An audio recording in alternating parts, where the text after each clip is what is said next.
Meet James. He's a homeowner. Meet Joe. He is also a homeowner. James noticed one day that the foundation was off, so he hired someone to inspect.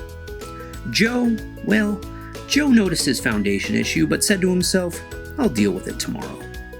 James met with a consultant, an engineer, and a salesman to figure out his options.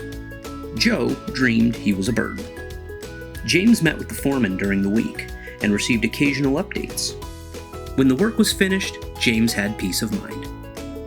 Joe still dreamed of being a bird. Then one day, both James and Joe decided to sell their homes. James gave all warranty info and repair plans to his realtor and was able to sell his home almost immediately for a great amount. Joe was given notice about his ongoing foundation problem.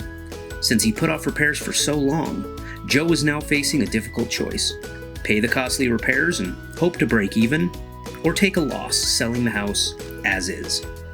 Joe decided to sleep on it. That night he dreamed he was a bird, and his nest fell out of a tree.